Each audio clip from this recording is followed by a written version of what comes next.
আমার channel town Barbies লাইফস্টাইলে তোমাদের সকলকে স্বাগত। আমি আবারও চলে এসেছি নতুন আর মজাদার একটা গল্প নিয়ে। এখানে তোমরা দেখতেই পাচ্ছ আকাশ সোফায় বসেই নিউজ পেপার পড়ছে। তাহলে চলো দেখে নিই আজকের গল্পতে কি কি হতে চলেছে। নিউজ পেপার তো আজকালকার দিনে আর পড়াই যাচ্ছে না দেখছি। একটু যাও বাড়িতে বসে নিউজ পেপারটা ভাবলাম পড়বো, আর কি তার উপায় আছে? এদিকে নয় অ্যাক্সিডেন্ট, নয়তো খুন, নয়তো কিডন্যাপ, শুধু চারিদিকে খারাপ খবর। থানাতে গেলে ওই এক চাপ, বাড়িতে বসে পেপার পড়বো তাও এক চাপ। এখানে একা একা আকাশ তো বসে পেপারই পড়ছিল, আর তখনই সেখানে তিন্নি চলে আসে। বাবাই, তুমি কি এখন বাইরে বেরোবে? হ্যাঁ তিন্নিমা, আমি তো একটু পরেই বাইরে বেরোবো। কেন মা, তোমার কি কিছু লাগবে? কিছু আনতে হবে? বলো তাহলে আমাকে। বাবাই, আর একদিন পর তো দোল, সবার রং কেনা হয়ে গেছে, শুধু আমাদেরই কিছু কেনা হয়নি।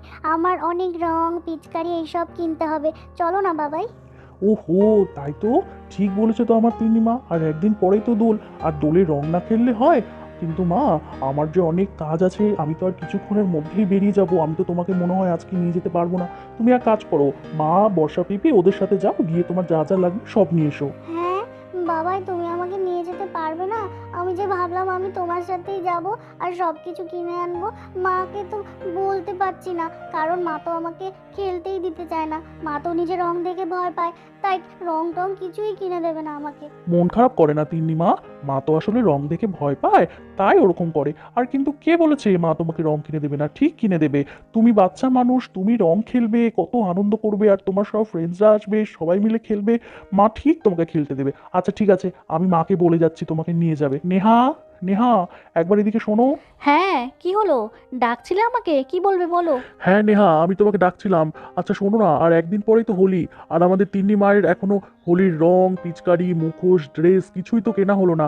আর শোনো না, ও তো আমাকে এসে বলছে, কিন্তু আমি তো সময় পাবো না গো, একটু পরেই আমাকে থানাতে বেরিয়ে যেতে হবে। তুমি এক কাজ করো না, তুমি আর বর্ষা বা মেঘা তোমরা মিলে একটু ওকে নিয়ে দোকানে যাও, ওর যা যা লাগবে, ওর যা যা পছন্দ সব কিছু নিয়ে নাও। ও একটু বন্ধুদের সাথে বছরের একটা দিন একটু মজা করবে। ও তো বলতে ভয় পাচ্ছে, ভাবছে তুমি রং দেখে ভয় পাও, তাই তুমি হয়তো ওকে কিছুই কিনে দেবে না। ও আচ্ছা, মেয়ের বাবার কাছে এসে বলা হয়ে গেছে। আচ্ছা দেখো, আমি কেন কিনে দেবো না? হ্যাঁ, আমি ভয় পাই, আমাকে রং না লাগালেই হলো, ব্যাস। ওরা ওরা খেলবে, বাচ্চা মানুষ, আমি কি না করব? ঠিক আছে, আমি বর্ষাকে বলছি। তুমি যখন সময় পাবেই না বলছো, তাহলে আমি বর্ষার সাথে গিয়ে ওর যা যা লাগবে সব কিছু কিনে দিচ্ছি। কিন্তু আমি কিন্তু শুধু ওকে আবিরই কিনে দেবো। আবির দিয়ে কিন্তু খেলা মোটেও খারাপ না, আর অন্য সব রং কিন্তু আমি কিনে দেবো না। ওরা বাচ্চা মানুষ, শুধু আবির দিয়ে যত খুশি খেলবে, ওটাতে আমার কোনো আপত্তি নেই। ঠিক আছে নেহা, তুমি তাহলে ওকে আর বর্ষাকে নিয়ে যাও, গিয়ে দোকানে যা যা লাগবে সবকিছু নিয়ে এসো। আমি বরং এখন বেরিয়ে যাই, বুঝলে, আমাকে আবার একটু বাইরে যেতে হবে, তারপরে ওখান থেকে আমি আবার থানাতে যাব। কি তিন্নি, আমাকে কিছু না জানিয়েই বাবাকে বলতে আসা হয়েছে? হ্যাঁ, কি ভেবেছিলে আমি তোমাকে কিছুই কিনে দেবো না? ধুর পাগলি মেয়ে, বছরের একটা দিন আমার বাচ্চারা খেলবে, সেটাতে আমি আপত্তি করব? না না, ঠিক আছে, দেখি বর্ষা কি করছে। বর্ষাকে তাহলে ডাকি, তাহলে এখনই আমরা তিনজনে বেরিয়ে যাই। হ্যাঁ মা, আমি ভেবেছি তুমি মনে হয় আমাকে রং খেলতেই দেবে না, ওই জন্যই তোমাকে বলিনি, বাবাইকে বলেছি। আর তুমি বর্ষা পিপির কথা বললে, আমি তো তখন দেখলাম বর্ষা পিপি তুনতুনকে খাইয়ে দিচ্ছিল। এতক্ষণে মনে হয় খাওয়া হয়ে গেছে। আচ্ছা ঠিক আছে, আমি পিপিকে এখানে ডেকে নিয়ে আসছি। তিন্নি তো বর্ষাকে ডাকতেই যাচ্ছিল, আর তখনই বর্ষা সেখানে তুনতুনকে কোলে নিয়ে চলে আসে। বৌদি, তুমি এখানে? এই যে দেখো, তুনতুন কি শুরু করেছে। আমি ওকে খাওয়াতে গেছি, আর তারপরে খেয়ে দিয়ে উঠে আমার কোলে চলে আসলো। আর দেখেছো ওকে আজকে কতটা বড় লাগছে না? আমার কিন্তু রোজ রোজ ওকে দেখছি আর একটু একটু করে বড় লাগছে। তোমাদের চোখে যে কি লাগছে বুঝতে পারছি না। ওহো, তুনতুন বড্ড বিরক্ত করছে। করিস না এরকম, ইস চুলগুলোতে লাগছে। দেখেছো বৌদি কি দুষ্টু হয়েছে? ওরে বাবা বর্ষা, তাই তো দেখছি। তুনতুন তো তোমার ভীষণ ভক্ত গো, তোমাকে একদম ছাড়তেই চাইছে না। আসলে তুমি ওকে খাইয়ে টাইয়ে দাও তো, ওই জন্য ও তোমাকে ছাড়ে না। আমাদের তুনতুন একদম লক্ষ্মী মেয়ে, খুব ভালো। আমাদের তুনতুন খুব ভালো, তাই না বলো পিপি? ও তো এখন উঠতে পারে না, তাই বসতে বললে বসে থাকে, কোলে থাকতে বললে কোলে থাকে, কত কথা শোনে তুনতুন। হ্যাঁ তুনতুন শোন, আমাদের তো আর একদিন পর হোলি, আমরা কিন্তু অনেক হোলি খেলবো, আর আমি তোকে রং মাখিয়ে একদম ভূত করে দেবো। না না তিন্নি শোনা, এই কাজটা কিন্তু একদম করবে না। পশু পাখিদের গায়ে কিন্তু কখনো রং দিতে হয় না। ওদের চোখে ওই রংটা চলে গেলে কিন্তু অনেক ক্ষতি করে, আর ওদের স্কিনের জন্যও অনেক ক্ষতি করে, তাই দেবে না। এই বর্ষা শোনো না, তিন্নি কিন্তু এক্ষুনি তোমাকেই ডাকতে যাচ্ছিল। আসলে আর একদিন পরেই তো হোলি।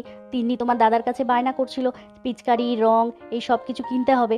তো তোমার দাদা তো আর সময় পাবে না, তাই আমাকেই বললো যেতে। তাই ভাবছি চলো আমরা তিনজনে মিলে বাজার থেকে একটু কি কি লাগবে সেগুলো সব কিনে নিয়ে আসি। বাচ্চা মানুষ, ওরা তো রং খেলবে বলো। আরে হ্যাঁ, হোলি তো, এই ব্যাপারটা নিয়ে তো আলোচনা করাই হয়নি। আর রং খেলবে না মানে অবশ্যই রং খেলবে, আমি আছি তো। এবার কত যে মজা করব তুমি ভাবতেও পারছো না। আর বৌদি সত্যি তুমি না এত ভয় পাও রং দেখে, এবার কিন্তু ভয় পেলে চলবে না। এবার কিন্তু এখানে আমি আছি, এবার কিন্তু এই বাড়িতে আমার প্রথম দোল। হ্যাঁ, এবার কিন্তু দারুণভাবে খেলতে হবে। আর তিন্নি, ওরা বাচ্চারা সবাই মিলে কত মজা করবে। আর মেঘাদি আছে, তোমাকে কিন্তু এবার বৌদি আমি ছাড়বো না। পিপি সত্যি বলছো? তুমি এবার আমাদের সাথে রং খেলবে? ও তাহলে তো খুব মজা হবে।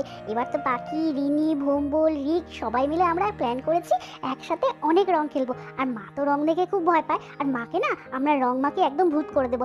চলো না পিপি, তাড়াতাড়ি বাজারে যাই, বাজার থেকে আমরা অনেক রং, পিচকারি, মুখোশ সব কিছু নিয়ে আসবো। হ্যাঁ হ্যাঁ তিন্নি, এই তো এক্ষুনি যাব। মেঘাদি বাড়িতে নেই, মেঘাদি বাড়িতে থাকলে তাহলে আমাদের সাথে যেতে পারতো। আমরা তিনজনই বরং যাই, আজকে তো বাজারে খুব ভিড় হবে, তাড়াতাড়ি না গেলে খুব মুশকিল, অনেকটা দেরি হয়ে যাবে। আমাদের যা যা লাগবে সব কিছু একসাথে নিয়ে আসবো। আর যদি ড্রেস পাওয়া যেত হোলির তাহলে খুব ভালো হতো, আমি কিছুটা ড্রেসও নিয়ে নিতাম। আর তারপরে বর্ষারা সবাই আলোচনা করে এখন সবাই মিলে যাচ্ছে রঙের দোকানে রং কিনতে। আর তার কিছুক্ষণের মধ্যেই এখানে তিন্নি, বর্ষা, নেহা চলে এসেছে একটা রঙের দোকানে। আর এই দোকানে তো দেখা যাচ্ছে কত রকমের রং, পিচকারি, মুখোশ আর জামা কাপড়ও ঝোলানো আছে। আরে আসুন আসুন বৌদিমণিরা, দিদি ভাইরা, আমার দোকানে আসুন। আমার দোকানে কিন্তু আপনারা অনেক রকমের রং পেয়ে যাবেন। আর মামুনি এসো দেখো, আমার দোকানে কিন্তু পিচকারি, মুখোশ আর বিভিন্ন রকমের কালার পেয়ে যাবে। কি কি লাগবে বলো, বলুন আপনাদের কি কি লাগবে, কি কি দেবো আপনাদের। হ্যাঁ তো কাকু, তোমার দোকানের কালারগুলো কি সুন্দর, প্রত্যেকটা রং সুন্দর। আবার এদিকে তো দেখছি পিচকারি আছে, আর কতগুলো মাস্কও রয়েছে। আমার তো এই মাস্কগুলো ভীষণ পছন্দ, আমার তো এগুলো সব লাগবে। আচ্ছা আচ্ছা ঠিক আছে তিন্নিমা, যেগুলো যেগুলো পছন্দ তোমার তুমি সেগুলো কাকুকে বলো, কাকু তাহলে দিয়ে দেবে। এখান থেকে তোমার কোনগুলো কালার পছন্দ সেগুলো বলো। আর কটা পিচকারি নেবে, কটা মুখোশ নেবে সেগুলোও কাকুকে বলে দাও, কাকু তোমাকে দিয়ে দেবে। আর তারপর তোমার নেওয়া হয়ে গেলে আমরা নিয়ে নিচ্ছি। হ্যাঁ হ্যাঁ মামুনি, তুমি একদম কোনো চিন্তা করো না। তুমি আমাকে বলো তো এখান থেকে দেখে দেখে তোমার কি কি কালার এখানে ভালো লাগছে। আর পিচকারি, মুখোশ ওগুলোও কিন্তু খুব ভালো ভালো আছে। তুমি নিজে চয়েস করো, চয়েস করে আমাকে বলো, আমি দিয়ে দিচ্ছি তারপরে। হ্যাঁ কাকু, তোমার দোকানের কালারগুলো খুব সুন্দর, কোনটা ছেড়ে কোনটা নেবো আমি বুঝতেই পারছি না। আচ্ছা তুমি আমাকে পিঙ্ক কালারটা আর ইয়েলো কালারটা দাও, এই দুটো কালার আমার খুব ভালো লেগেছে। আর তুমি আমাকে দুটো পিচকারি দিয়ে দেবে, একটা আমার আর একটা বোনের, আর দুটো মুখোশ দিয়ে দেবে। ব্যাস, আমার আর কিছু লাগবে না। এই তিন্নি, তুমি দুটো রং নিতে চাইলে কেন? ওইটুকু রং দিয়ে কি হয় নাকি? আমরা সবাই তো রং খেলবো, এখানে যতগুলো রং আছে সব রঙগুলোই আমাদের নিতে হবে একটু একটু করে। আর দুটো পিচকারি দিয়ে কি হয় বোকামে? ভোম্বল, রিক, পাখি, রিনি ওরা সবাই তো আছে, ওদের জন্যও নিয়ে নিই একবারে। আর মাস্কগুলোও বেশি করে নিতে হবে, না হলে কি মজা হবে বলো তো? এই সবগুলো আমরা নিয়ে নিচ্ছি। বলছি দাদা, আপনার দোকানে আপনি এত সুন্দর সুন্দর কালারগুলো রেখেছেন না, কোনটা ছেড়ে কোনটা নেবো বুঝতেই পারছি না। আপনি প্রত্যেকটা রঙই আমাদেরকে একটু একটু করে দিয়ে দেবেন, হ্যাঁ? আর এখানে যে পিচকারিগুলো দেখছি এখান থেকে আপনি 5টা দিয়ে দিন, আর মুখোশগুলো একটু বেশি করে দিয়ে দিন। ব্যাস এই কটা জিনিস আপনি একটু প্যাক করে দিন। আচ্ছা বৌদিমণি, আপনি যা যা বললেন আমি সব গুছিয়ে দিয়ে দেবো। সত্যি আমার দোকানের রঙগুলো সবাই এসে প্রশংসা করছে। আর এই আবিরগুলো কিন্তু কোনো ক্ষতি করবে না, একদম ন্যাচারাল, বাচ্চাদের চোখে মুখে গেলে কিচ্ছু হবে না, একদম বাড়িতে বানানো তো। আর এখানে যে দেখতে পাচ্ছেন পিচকারি, মুখোশ, এগুলোও সত্যি আমি খুব চয়েস করে করে নিয়ে এসে রেখেছি। আর যে শিশির রঙগুলো দেখছেন না বৌদিমণি, ওগুলো কিন্তু জলের মধ্যে গুলিয়ে পিচকারি দিয়ে খেলার জন্য, ওগুলো ছাড়া তো বাচ্চাগুলো খেলতে পারবে না, ওগুলোও দিয়ে দিচ্ছি। আচ্ছা দাদা, আপনার দোকানে দেখছি কতগুলো ড্রেসও রাখা রয়েছে, এগুলো কি আপনি সেল করার জন্য রেখেছেন? এগুলো কি হোলি স্পেশাল ড্রেস? হ্যাঁ হ্যাঁ দিদি ভাই, এগুলো সব আমি সেল করার জন্যই রেখেছি। আর এগুলো কিন্তু হোলি স্পেশাল। আর এই ড্রেসগুলো এগুলো সব কিন্তু আমার বাড়িতে আমার বউ আর মেয়ে মিলে বানায়। আর এগুলো কিন্তু এবার প্রচুর সেল হয়েছে। এই যে দেখুন না দিদি ভাই, এই যে ফ্রকগুলো দেখছেন না এখানে, আর এই যে সালোয়ার দেখছেন, আবার এদিকে শাড়িগুলো রয়েছে, এগুলো সব কিন্তু আমার বাড়িতে আমার বউ আর মেয়ে মিলে তৈরি করে। এগুলো সব কিন্তু ওদেরই হাতের কাজ, ওরা ভীষণ ভালো হাতের কাজ করতে পারে। আর এই শাড়ি, ফ্রক এগুলো তো এই হোলিতে অনেক বিক্রি করলাম, সবার তো ভীষণ পছন্দ হচ্ছে, আর কিনে কিনে নিয়ে চলে যাচ্ছে হোলিতে পরবে জন্য। বৌদিমণি, দিদিভাই, আপনারাও নিন না, ঠকবেন না কিন্তু, খুব ভালো কিন্তু, কাপড়ের কোয়ালিটি কিন্তু খুব ভালো। হ্যাঁ দাদা, সত্যি জিনিসগুলো ভীষণ ভালো বানিয়েছে, ওই জন্যই তো আমার চোখে পড়লো। এত সুন্দর হাতের কাজ আপনার বউ আর মেয়ের, বাবা খুব ভালো ওর হাতের কাজ, ওদের খুব ভালো লাগছে কিন্তু ড্রেসগুলো দেখতে। এই বৌদি, দেখেছো কি সুন্দর না ড্রেসগুলো, হাতের কাজ করা কিন্তু। সত্যি এখন কিন্তু এইসব দেখতেই পাওয়া যায় না, তাই না? আচ্ছা তিন্নি, তিথির জন্য ওই ফ্রকগুলো নিলে কেমন হয়? হোলিতে পরলে কিন্তু দারুণ লাগবে। হ্যাঁ বর্ষা, ঠিক বলেছো, আমিও অনেকক্ষণ থেকে লক্ষ্য করছি কি সুন্দরভাবে বানিয়েছে, তাই না ড্রেসগুলো? হ্যাঁ হ্যাঁ, তুমি পছন্দ করো, আমরা তাহলে এখান থেকেই নিয়ে নিচ্ছি তিন্নি, তিথির জন্য।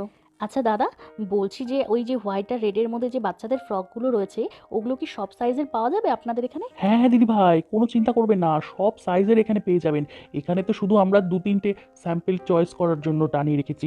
আপনি বলুন কোন কোন সাইজের নেবেন আর কটা নেবেন, আমরা ভেতর থেকে সব আনিয়ে দিচ্ছি। ও আচ্ছা আচ্ছা দাদা, ঠিক আছে তাহলে। তাহলে এই যে আমাদের সাথে যে তিন্নি, ওর সাইজের একটা ফ্রক দেবেন, আর ওর থেকে ছোট 3 বছরের মাপের একটা ফ্রক দেবেন। এই দুটো সেম সেম কালারেরই ফ্রক আমাদের চাই। এই বর্ষা, ওই যে পাশে যে সালোয়ারটা ঝোলানো আছে, ওটা তুমি নাও না, তোমাকে কিন্তু দারুণ মানাবে। সালোয়ার? বৌদি, তুমি তো দেখেছো এই যে আমি সালোয়ার পরতে খুব একটা পছন্দ করি না, আমি ওটা নেব না। তুমি এক কাজ করো না, ওটা তুমি মেঘাদির জন্য নিয়ে নাও। মেঘাদি এবার হোলিতে আমাদের এখানে থাকবে, তো মেঘাদির জন্য এই সালোয়ারটা নিয়ে নাও, মেঘাদিকেও তো দারুণ মানাবে। আচ্ছা বৌদিমণি, দিদি ভাই, তাহলে আমি এই দুটো ফ্রক আর এই সালোয়ারটা কিন্তু দিয়ে দিচ্ছি। আপনাদের যেই যেই সাইজ বললেন সেটা দিয়ে দিচ্ছি। আচ্ছা আপনারা এই শাড়িগুলো দেখুন না, শাড়িগুলোও কিন্তু খুব সুন্দর সুন্দর রয়েছে এখানে। আচ্ছা বড় বৌদি, দেখো শাড়িগুলো কি সুন্দর, তাই না? এত সুন্দর হাতের কাজ, সত্যি আমার তো দেখতে ইচ্ছে করছে। শোনো না, তোমার জন্য আর ছোট বৌদির জন্য সেম সেম দুটো শাড়ি নিয়ে নি না, হোলির দিন পরলে কিন্তু দারুণ মানাবে। আর হোলিতে তো এরকম হলুদ পাড় সাদা লাল এরকম শাড়ি পরে, এত সুন্দর শাড়ি প্লিজ বৌদি না করো না কিন্তু। আবার আমাদের জন্য শাড়ি নেব? ইস, এমনিতেই কত শাড়ি, সেগুলোই পরা হয় না। আচ্ছা ঠিক আছে, তুমি যখন বলছো, হাতের কাজটা সত্যি খুব ভালো লাগছে। স্পেশালি ওই জন্যই নেব যে ওনার বউ আর মেয়ে হাতে কাজ করেছে এই শাড়িটা, ওই জন্য। এই বর্ষা দেখো, এই হলুদ শাড়িটা কিন্তু দারুণ লাগছে, কি মিষ্টি রংটা না? তাহলে তোমাকে কিন্তু এই হলুদ শাড়িটা নিতে হবে। এই হলুদ শাড়িটা কিন্তু তুমি যদি হোলির দিন পরো, তোমাকে কিন্তু দারুণ লাগবে। হ্যাঁ বৌদি, হলুদ রংটা খুব সুন্দর, সত্যি এই রংটা কিন্তু খুব চোখে পড়ছে, তাই না? আমিও অনেকক্ষণ থেকে শাড়িটা দেখছিলাম, আর পাড়গুলো কি সুন্দরভাবে বসিয়েছে ম্যাচিং করে। শাড়িটা ভাবছি নেবো কি না, আসলে এখন তো শাড়িও সেভাবে পরা হয় না আমার। আচ্ছা ঠিক আছে, হোলির জন্য স্পেশালি পরবো কিন্তু এই শাড়িটা, আমারও ভীষণ পছন্দ। তুমি যখন বলছো তাহলে পরবো। হ্যাঁ তাহলে বলছি দাদা, অনেক কিছুই কিন্তু আমাদের নেওয়া হয়ে গেল। আপনি ওই দুটো ফ্রক সালোয়ার আর সাদা লাল শাড়ি আর হলুদ লাল পাড় শাড়ি, এই সব কিছু কিন্তু ভালো করে দেখে শুনে প্যাক করে দেবেন, হ্যাঁ? আর রঙের ব্যাপারটা তো আগেই আপনাকে বলা হয়ে গেছে, সবগুলো কালার দেবেন, আর পিচকারি মুখোশ শিশির রং এই সব কিছু আপনি দেখে শুনে দিয়ে দিন। এই যে কাকু, তুমি আমার জিনিসগুলো দিতে কিন্তু ভুলো না। আমার জন্য কিন্তু কালারগুলো দেবে, আর পিচকারি মুখোশ এগুলো কিন্তু দিতে ভুলো না, ওগুলো দিয়ে আমি খেলবো। আরে মামুনি, তুমি একদম চিন্তা করো না, তোমার রঙগুলো আমি খুব সুন্দরভাবে প্যাকেট করে করে গুছিয়ে দেবো।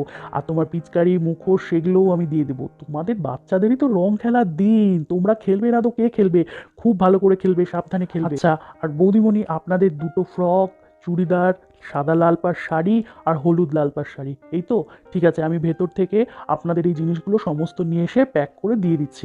আর শুনুন না দিদিভাই বৌদিমণিরা, প্রত্যেক বছর কিন্তু আমি এখানেই রঙের দোকান দিই, আপনারা কিন্তু আমার কাছ থেকে আবার পরের বছর এসে রং নেবেন। তাহলে বন্ধুরা, তোমরা তো এখানে দেখতেই পেলে যে হোলির জন্য তিন্নিরা কিন্তু অনেক কিছু শপিং করে নিল, রং, পিচকারি, মুখোশ, জামা, শাড়ি। তাহলে হোলির স্পেশাল পর্ব দেখতে কেউ কিন্তু মিস করো না। আর আমাদের চ্যানেলের গল্পগুলো ভালো লাগলে আমাদের চ্যানেলটাকে অবশ্যই সাবস্ক্রাইব করে দিও। তাহলে আজকের মতো গল্পটা এখানেই শেষ করছি। তোমরা সবাই ভালো থেকো, সুস্থ থেকো, সাবধানে থেকো। টাটা।